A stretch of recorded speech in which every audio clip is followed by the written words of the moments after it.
మన తాన ఒక్క గట్టి వాన పడితేనే పట్నం అంతా ఆగమాగం అవుతుంటది. ఎక్కడికక్కడ జమై పబ్లిక్ తిప్పలు చిన్నగుండవు.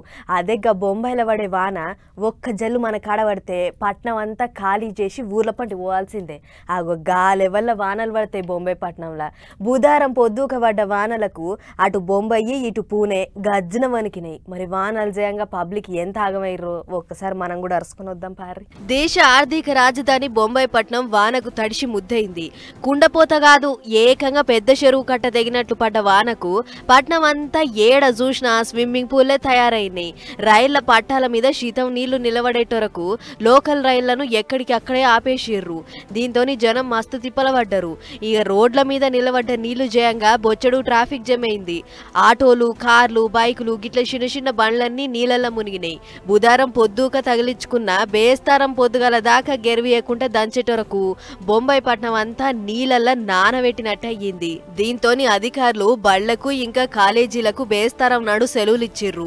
అటు పూణే పట్నంలో కూడా ఇదే నమూనాల జోరు చూపించిండు వానదేవుడు. షురూ చేసిండంటే ఆగేదే లేదన్నట్లు ఇయ్యరమయ్యర జోపిండు. ముంబై లెక్కనే ఈడ కూడా నీళ్ల వరదకు జనం మస్తు తిప్పలబడ్డరు.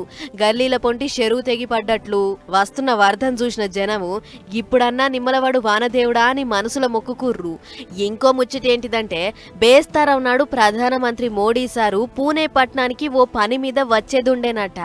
అయితే పూణేలో పడుతున్న జోరు వానల ముచ్చట తెలిసి పెద్దసారు వచ్చే కార్యాన్ని బంద్ చేసుకుండు అని అంటుర్రు అధికారులు.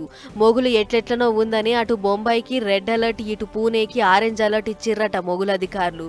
గిట్ల మహారాష్ట్ర దిక్కు కథ ఇట్లుంటే ఇటు మన మెదక్ జిల్లా ఏడుపాయల దుర్గమ్మ గుడిని వరద చుట్టుముట్టింది. గా వరద గుడిని తాక్కుంటా పోతుంది. సింగూర్కెంచి ఇడిచిపెట్టిన నీళ్ల రువడుతోని వనదుర్గ ఆనకట్ట పొంగి పొర్లుతుంది. దీంతోని రాజగోపురంలో అమ్మవారిని పెట్టి పూజలు చేస్తుర్రు అయ్యగారులు. అయితే గీసారి వానాకాలంలో అమ్మవారి గుడికి వరదొచ్చుడు గిది మూడోసారట. ఇటు తెలంగాణ అంతటా ఇంకో 2 వద్దుల దాకా వానలున్నాయి. కాబట్టి జనమంతా సోయ మీద ఉండాలే అని అంటుర్రు మొగులధికారులు.